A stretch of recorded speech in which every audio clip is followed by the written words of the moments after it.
ജമാഅത്തെ ഇസ്ലാമിക്ക് എതിരായ പരാമർശത്തിൽ മാപ്പ് പറയാൻ മനസ്സില്ല എന്ന് എ കെ ബാലൻ. ഇതിന്റെ പേരിൽ ജയിലിൽ പോകാനും മടിയില്ല എന്നും കേസും കോടതിയും പുത്തരിയല്ലെന്നും എ കെ ബാലൻ വ്യക്തമാക്കി. താൻ മതന്യൂനപക്ഷ വിരുദ്ധനായി ഒന്നും ചെയ്തിട്ടില്ല. 1 കോടി നഷ്ടപരിഹാരം കൊടുക്കാൻ മനസ്സില്ല.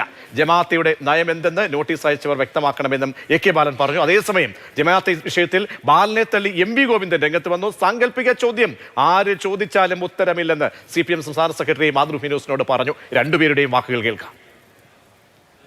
കേസും കോടതിയും എന്നെ സംബന്ധിച്ചിടത്തോളം പുത്തിരിയല്ല. എന്നെയും എൻ്റെ പാർട്ടിയെയും പൊതുസമൂഹത്തിന്റെ മുമ്പിൽ അവഹേളിക്കുന്നതിനും അപമാനിക്കുന്നതിനും അപകീർത്തിപ്പെടുത്തുന്നതിനും വേണ്ടി പരപ്രേരണയിൽ ഗൂഢ ഉദ്ദേശത്തോടെ കെട്ടിച്ചമച്ചതാണ്. അത് ഞാൻ പറഞ്ഞത് ഇങ്ങനെയായിരുന്നു: ഏത് കക്ഷിയും അധികാരത്തിൽ വരുന്നത് വർഗീയ ശക്തികളുടെ സഹായത്തോടു കൂടിയിട്ടാണെങ്കിൽ ആ വർഗീയ ശക്തികൾ ഗവൺമെന്റിനെ നിയന്ത്രിക്കും. ഇവിടെ ജമാഅത്തയുടെ സഹായത്തോടു കൂടിയിട്ടാണ് UDF അധികാരത്തിൽ വരുന്നതെങ്കിൽ ആ ഗവൺമെന്റിനെ ജമാഅത്തെ, എന്റെ വാക്കതാണ്, സ്വാധീനിക്കും.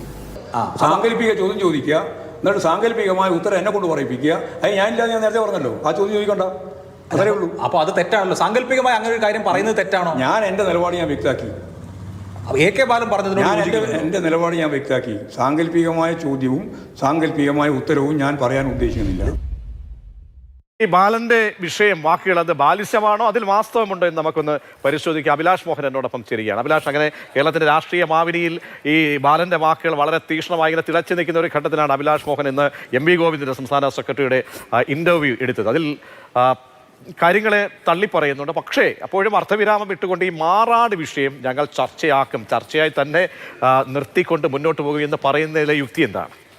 എം വി ഗോവിന്ദൻ ചോദിക്കുന്ന ഒരു ചോദ്യം, മാറാട് ചർച്ചയാക്കിയാൽ എന്താണ് കുഴപ്പം, ഞങ്ങൾ മാറാട് ചർച്ചയാക്കുന്നത് കൊണ്ട് എന്താണ്, നിങ്ങൾക്ക് എന്താണ് പ്രശ്നം എന്നുള്ളതാണ്. നമുക്കറിയാം, മാറാട് 1/4 നൂറ്റാണ്ട് മുമ്പ് കഴിഞ്ഞ ഒരു സംഭവമാണ്. വലിയ കേരളത്തിൻ്റെ മതേതര സമൂഹത്തിന് മുമ്പിലുള്ള ഒരു കളങ്കമായി നിൽക്കുന്ന ഒരു സംഭവമാണ്. അപ്പോൾ മാറാട് വീണ്ടും ചർച്ചയാക്കുമെന്ന് പറയുമ്പം ആദ്യം വെള്ളാപ്പള്ളി നടേശൻ ഉന്നയിച്ചു, അത് മുഖ്യമന്ത്രി പിണറായി വിജയൻ പിന്നീട് ഉന്നയിച്ചു, എ കെ ബാലനും എം വി ഗോവിന്ദനും അത് ഉന്നയിക്കുന്നുണ്ട്. അത് കൃത്യമായിട്ടും നിയമസഭാ തെരഞ്ഞെടുപ്പ് അടുത്തിരിക്കുമ്പോൾ അങ്ങനെ ഒരു നറേറ്റീവ് ഉണ്ടാക്കാൻ തന്നെയാണ്. ഞങ്ങൾ കഴിഞ്ഞ 1 പതിറ്റാണ്ട് ഭരിച്ചപ്പോൾ ഒരു വർഗീയ കലാപവും ഉണ്ടായിട്ടില്ല, പക്ഷേ UDF ഭരിച്ച കാലത്ത് വർഗീയ കലാപം ഉണ്ടായിട്ടുണ്ട്. അതിനുദാഹരണമായിട്ടാണ് മാറാട് ചൂണ്ടിക്കാണിക്കുന്നത്. അതിലൊരു രാഷ്ട്രീയമുണ്ട്. അത് വരുന്ന നാളുകളിലും, അതായത് ഒരു സ്ലിപ്പ് ഓഫ് ടങ്ങോ അറിയാതെ പറഞ്ഞു പോയതൊന്നും അല്ല. അതിനകത്ത് യുക്തിയുണ്ടോ? കാരണം UDF വന്നു കഴിഞ്ഞാൽ മാറാട് കലാപം വീണ്ടും ആവർത്തിക്കുക. അപ്പോൾ നമ്മൾ ഈ ശബരിമല വെച്ച് ഞാൻ ചോദിക്കുകയാണ്. കാരണം ഇപ്പോൾ LDF ഭരിക്കുമ്പോഴാണല്ലോ ഈ ശബരിമല കൊള്ള നടക്കുന്നത്. ഇനി വീണ്ടും LDF വന്നു കഴിഞ്ഞാൽ ശബരിമല കൊള്ള നടക്കില്ല എന്ന് ചോദിക്കുക. അതിനകത്ത് ഈ മാറാട് വീണ്ടും അതിനകത്ത് ഒരു മെറിറ്റ് എന്താണ്? അല്ല, അതിൽ ഇപ്പൊ രാഷ്ട്രീയം മെറിറ്റ് അനുസരിച്ചല്ലല്ലോ വർത്തമാനത്തിൽ വരുന്നത്. ഇത് ഉന്നയിക്കുന്നതിന് പിന്നിലുള്ള സംഗതി എന്താണെന്ന് വെച്ചാൽ, UDFന്, അതായത് മുസ്ലിം ലീഗ് മന്ത്രിമാരുള്ള UDFന്റെ സർക്കാർ ഭരിച്ചിരുന്ന കാലത്ത് നടന്ന മാറാട് കലാപം വീണ്ടും ഒരു UDF സർക്കാർ വന്നാൽ ആ തരത്തിൽ, അതായത് വർഗീയ കക്ഷികളെ UDF പ്രീണിപ്പിക്കും. അതിൻ്റെ ഭാഗമായി മാറാട് കലാപം പോലെയുള്ള കലാപങ്ങൾ ആവർത്തിക്കും. ഇതാണ് LDFന്റെ നറേറ്റീവ്. അവർ ആ തരത്തിലൊരു നറേറ്റീവ് ഉണ്ടാക്കാൻ ഉദ്ദേശിക്കുന്നുണ്ട്. അതിൽ എന്താ അതിന് കാര്യമെന്ന് ചോദിച്ചാൽ, ഭൂരിപക്ഷ വോട്ട് ഏകീകരണം ലക്ഷ്യമിടുന്നുണ്ട് എന്നുള്ള കാര്യത്തിൽ അതിൽ സംശയമൊന്നും വേണ്ട. അത് അറിയാതെ പറഞ്ഞു പോകുന്നതോ ചുമ്മാ അങ്ങ് പറഞ്ഞു പോകുന്നതോ അല്ല. ഇങ്ങനെ മാറാട് ഒരു 2ാം മാറാട് കലാപം അറിയാമല്ലോ. 2ാം മാറാട് കലാപത്തിൽ 8 പേർ കൊല്ലപ്പെടാനിടയായ സാഹചര്യം അറിയാമല്ലോ. അപ്പോൾ ആ തരത്തിലൊക്കെയുള്ള കാര്യങ്ങളുണ്ടാകും. വർഗീയ ശക്തികൾക്ക് മേൽക്കൈയുള്ള, അല്ലെങ്കിൽ വർഗീയ ശക്തികൾക്ക് സ്വാധീനമുള്ള ഒരു സർക്കാർ ഉണ്ടാകും. UDFന്റെ സർക്കാർ വന്നാൽ അങ്ങനെ ഒരു സർക്കാർ ഉണ്ടാകും എന്നൊരു സന്ദേശം കൊടുക്കുകയും അതുവഴി കൃത്യമായി ലക്ഷ്യമിടുന്നത് സമൂഹത്തിൽ ആ തരത്തിലൊരു വോട്ട് രൂപീകരണം തന്നെയാണ്. അതിൽ യാതൊരു തർക്കവുമില്ല. കാര്യത്തിൽ CPMൽ വ്യക്തമായ ഭിന്നതയുണ്ട്. കാരണം CPMലെ മതേതരവാദികൾ അല്ലെങ്കിൽ മുസ്ലിം കമ്മ്യൂണിറ്റിയിലുള്ള നേതാക്കന്മാർ, അവരുടെയൊക്കെ നിലപാട് ഇക്കാര്യത്തിൽ എന്താണ്? എം വി ഗോവിന്ദൻ അഭിലാഷുമായിട്ട് സംസാരിക്കുമ്പോൾ മനസ്സിലാക്കിയ കാര്യങ്ങൾ, ഇക്കാര്യത്തിൽ ബാലനോടുള്ള ഗോവിന്ദൻ്റെ പാർട്ടി സെക്രട്ടറിയുടെ നിലപാട്, അതല്ല പിണറായി ഒരു സ്റ്റാൻഡ് എടുത്ത് വാർത്താസമ്മേളനം നടത്തുകയാണ്, ബാലനെ അവിടെ സപ്പോർട്ട് ചെയ്യുന്നു. മാറാട് വീണ്ടും പറഞ്ഞുകൊണ്ട് അന്നത്തെ സാഹചര്യങ്ങളും അന്ന് AK ആന്റണി അന്ന് അവിടേക്ക് കടന്നു ചെല്ലുന്ന സാഹചര്യമൊക്കെ തന്നെ പറഞ്ഞുകൊണ്ടാണ് അദ്ദേഹം ഇതിനെ പ്രതിരോധിക്കുന്നത്. ഈ വല്ലാത്തൊരു അവസ്ഥയിലേക്ക് പാർട്ടിയിൽ ഇത് മാറുന്നുണ്ട്. ഇപ്പോൾ CPMന് പല നേതാക്കളും ഇക്കാര്യത്തിൽ ആശയക്കുഴപ്പമുള്ളവരായിട്ടാണ് എനിക്ക് തോന്നുന്നത്. എം വി ഗോവിന്ദൻ ആവർത്തിച്ച് വ്യക്തമാക്കുന്ന ഒരു കാര്യം, അങ്ങനെ ഒരു ന്യൂനപക്ഷ വോട്ട് ഏകീകരണം ഉണ്ടായിട്ടില്ല എന്നുള്ളതാണ്. അങ്ങനെയാണെങ്കിൽ ഞങ്ങൾക്ക് ധാരാളം മുസ്ലിം പോപ്പുലേറ്റഡ് ആയിട്ടുള്ള ഏരിയകളിൽ നിന്ന് ജനപ്രതിനിധികൾ ഉണ്ടാകില്ലല്ലോ എന്നുള്ളതാണ് അവരുടെ ഒരു പോയിന്റ്. അങ്ങനെ ഒരു ഏകീകരണം ഉണ്ടായിട്ടില്ല, നിങ്ങൾ പറയുന്നത് പോലെയുള്ള ഏകീകരണം ഉണ്ടായിട്ടില്ല എന്നുള്ളതാണ് CPM-ൻ്റെ പോയിന്റ്. അപ്പോഴും പക്ഷേ നമുക്ക് ഈ തെരഞ്ഞെടുപ്പിൽ തന്നെ ഉണ്ടായിട്ടുള്ള റിസൾട്ട് വിശകലനം ചെയ്തു കഴിഞ്ഞാൽ ആ തരത്തിലുള്ള ഒരു ന്യൂനപക്ഷ ഏകീകരണം UDF-ന് അനുകൂലമായി LDF-ന് എതിരായി ഉണ്ടായിട്ടുണ്ട്. അപ്പോൾ അതിനെ റിവേഴ്സ് ചെയ്യാനുള്ള നടപടികൾ വേണം എന്ന് വിചാരിക്കുന്ന ആളുകൾ ധാരാളം CPIM-ലുണ്ട്. ഇത്തരം വിഷയങ്ങൾ ഇപ്പോൾ ജമാഅത്തെ ഇസ്ലാമിയെക്കുറിച്ചുള്ള ആവർത്തിച്ചിട്ടുള്ള ചർച്ചകൾ, അതുപോലെ മാറാട് കലാപം ഓർമ്മിപ്പിക്കൽ, ഈ മാറാട് കലാപം ഓർമ്മിപ്പിക്കൽ അത് നെഗറ്റീവായേക്കും തിരിച്ചടിച്ചേക്കും എന്ന നിലയിലുള്ള ചർച്ച അല്ലെങ്കിൽ ആ തരത്തിലുള്ള സംസാരങ്ങളൊക്കെ ഞാൻ മനസ്സിലാക്കുന്നതനുസരിച്ച്, ഞാൻ പറഞ്ഞത് പൊതുവേ അല്ല, പുറത്തല്ല, അതല്ലാതെ തരത്തിൽ അങ്ങനെയൊക്കെയുള്ള ആലോചനകളും ആശങ്കകളും ഒക്കെ ഉണ്ട്. പക്ഷെ അക്കാര്യത്തിൽ ഒരു കൺഫ്യൂഷൻ ഉണ്ടോ എന്ന് ചോദിച്ചാൽ കൺഫ്യൂഷൻ. അവിടെയാണ് ഞാൻ പ്രേക്ഷകരിലേക്ക് കഴിഞ്ഞ ദിവസം CP സംസ്ഥാന സെക്രട്ടറി ബിനോയ് വിശ്വത്തോട് ഈ വിഷയം ആദ്യം പ്രവർത്തകർ ചോദിച്ചു. അദ്ദേഹത്തിന് ഒന്നും സംസാരിക്കാനില്ലായിരുന്നു. അദ്ദേഹത്തിൻ്റെ ആ ശരീരഭാഷ കൂടി ഒന്ന് കണ്ടുവരാം.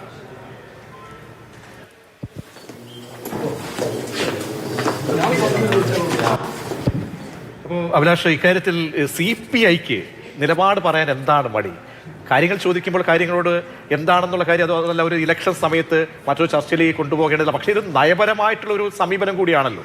CPI ആദ്യം വെള്ളാപ്പള്ളി നടേശനോട് ഏറ്റുമുട്ടി വളരെ രൂക്ഷമായ പദപ്രയോഗങ്ങൾ ബിനോയ് വിശ്വം നടത്തി. കുമാരനാശാൻ ഇരുന്ന കസേരയിൽ ഇരിക്കുന്ന ആളാണ് വെള്ളാപ്പള്ളി നടേശൻ എന്ന ഓർമ്മ വേണമെന്നൊക്കെ പറഞ്ഞു. പക്ഷേ അതിനുശേഷം പിന്നീട് ഒന്ന് തണുക്കുന്നതാണ് കണ്ടത്. കാരണം വെള്ളാപ്പള്ളി നടേശൻ പിരിവിൻ്റെ കാര്യം പറഞ്ഞു, 3 ലക്ഷം രൂപ സമ്മേളനവുമായി ബന്ധപ്പെട്ട് വാങ്ങിച്ച കാര്യം പറഞ്ഞു. അത് സംഭാവന എന്ന നിലയിൽ കൃത്യമായി വാങ്ങിച്ചതാണെന്ന് ബിനോയ് വിശ്വം മറുപടി പറഞ്ഞു. എന്തായാലും വെള്ളാപ്പള്ളി നടേശനോട് ഏറ്റുമുട്ടാനുള്ള ആ ഉഷാറും ഉത്സാഹവും ആദ്യത്തെ ദിവസത്തിന് ശേഷം പിന്നീട് CPI-ക്ക് ഉണ്ടായിട്ടില്ല. അതിനും പല കാരണങ്ങളുണ്ട്. തെരഞ്ഞെടുപ്പ് കാരണം അതിലൊരു പ്രധാനപ്പെട്ട വിഷയമാണ്. CPI-യുടെയും സോഷ്യൽ ബേസ് ഒരു പ്രധാനപ്പെട്ട കൺസേൺ ആണ് CPI-ക്ക്. അപ്പോൾ ഈ സമയത്ത് വെള്ളാപ്പള്ളി നടേശനോട് ഒരു ഏറ്റുമുട്ടലിന് പോയി തെരഞ്ഞെടുപ്പ് കാലമായതുകൊണ്ട് ഒരു കുഴപ്പമുണ്ടാക്കണ്ട എന്നൊരു ചിന്തയാകാം, ഒരു സെക്കൻഡ് തോട്ടാകാം CPI-ക്ക് എന്നാണ് ഞാൻ വിചാരിക്കുന്നത്. എന്തായാലും CPI ഈ വർത്തമാനം പറഞ്ഞ ആദ്യത്തെ ദിവസത്തിലുള്ള ആ ആർജവം ഇപ്പോൾ കാണിക്കുന്നില്ല, അതൊരു വസ്തുതയാണ്. ഒരു കാര്യം കൂടെ, ഈ BK ബാലൻ അദ്ദേഹത്തിന്റെ പ്രൊഫൈൽ അടക്കം ചൂണ്ടിക്കാട്ടുകയായിരുന്നു. അതായത് അദ്ദേഹം വിദ്യാർത്ഥി രാഷ്ട്രീയത്തിലൂടെ കടന്നു വന്ന വഴികൾ എങ്ങനെയൊക്കെയാണ്. അപ്പോൾ അദ്ദേഹത്തിൻ്റെ പ്രൊഫൈൽ നമ്മൾ വാർത്താസമ്മേളനം നടത്തുമ്പോൾ വേറെ ഏതൊരു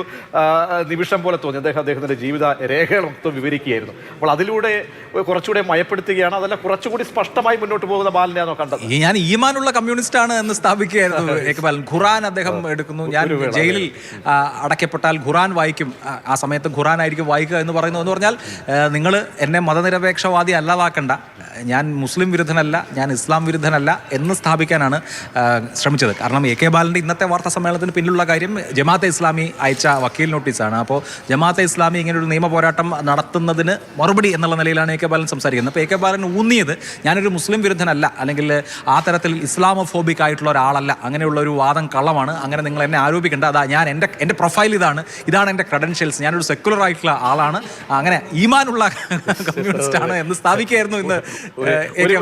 പ്രതിപക്ഷം ഈ വിഷയത്തെ എങ്ങനെയാണ് നീട്ടിക്കൊണ്ടു പോകുമോ, അതല്ല കെട്ടടങ്ങുമോ? ഒരു ഇലക്ഷൻ കൂടി വരികയാണ്, അപ്പോൾ കുറച്ച് മാസം കൂടി, അധിക മാസമില്ല. പ്രതിപക്ഷം ഈ വിഷയത്തെ എങ്ങനെ ആയുധമാക്കാൻ? പ്രതിപക്ഷത്തിന് അങ്ങനെ ചാടി പിടിക്കാൻ പറ്റുന്ന ഒരു വിഷയമല്ല. കാരണം ഇതൊക്കെ ഇരുതല മൂർച്ചയുള്ള വാളാണ്, ഇതൊരു സാമുദായികമായി സെൻസിറ്റീവ് ആയിട്ടുള്ള ഇഷ്യൂ ആണ്. അതുകൊണ്ട് മുസ്ലിം ലീഗിന്റെ ഭാഗത്തു നിന്നും പരിമിതമായ പ്രതികരണമേ ഉണ്ടാവുള്ളൂ. അതിനപ്പുറത്ത് ഈ വിഷയത്തിൽ കയറി പിടിച്ച് ഒരു വലിയ ഒരു നറേറ്റീവ് ബിൽഡിംഗ് എന്തായാലും ഉണ്ടാവില്ല. സോഷ്യൽ മീഡിയയിലൊക്കെ അവരെ അനുകൂലിക്കുന്ന ആളുകൾ അത് ഉന്നയിക്കുമെന്നുള്ളതിനപ്പുറത്ത് നേതാക്കൾ ഇപ്പോൾ പ്രകോപനപരമായ പ്രസംഗങ്ങളോ പരാമർശങ്ങളോ നടത്താൻ ഉദ്ദേശിക്കുന്നില്ലെന്നാണ് ഞാൻ മനസ്സിലാക്കുന്നത്. ലീഗിന്റെ നേതാക്കൾ അടക്കം ഈ വിഷയത്തിൽ ചാടി പിടിക്കേണ്ട എന്നാണ് വിചാരിക്കുന്നത്. ശബരിമല അടക്കമുള്ള വിഷയങ്ങൾ, സർക്കാരിനെതിരെയുള്ള വിഷയങ്ങൾ, അതായിരിക്കും പ്രതിപക്ഷം ഊന്നുക. അതല്ലാതെ കമ്മ്യൂണലി സെൻസിറ്റീവായ വിഷയങ്ങളിൽ, പ്രത്യേകിച്ച് ജമാഅത്തെ ഇസ്ലാമി പോലെയുള്ള വിഷയങ്ങളിൽ അഭിപ്രായം പറഞ്ഞ് അതിനൊക്കെ രണ്ടഭിപ്രായങ്ങളുണ്ടാവും. മാറാട് പോലെയുള്ള വിഷയങ്ങളിൽ അഭിപ്രായം പറയാതിരിക്കാനുള്ള ജാഗ്രതയാണ് ഇപ്പോൾ UDF-ന്റെ നേതാക്കൾ കാണിക്കുന്നത്. തീർച്ചയായും. അപ്പോൾ MV ഗോവിന്ദന്റെ അഭിമുഖമാണ് മാതൃഭൂമി ന്യൂസിലൂടെ അഭിലാഷ് മോഹൻ തേടിയപ്പോൾ അതിൽ AK ബാലന്റെ പ്രതികരണത്തെ തള്ളിപ്പറയുന്നുണ്ട്. അതേസമയം തന്നെ മാറാട് ഞങ്ങൾ ചർച്ചയാക്കും എന്ന ആ ഒരു നറേറ്റീവ് നിലനിർത്താനും കൂടി പാർട്ടി സംസ്ഥാന സെക്രട്ടറി അങ്ങനെ ആ ഒരു കൗശലം കൂടി കാട്ടും.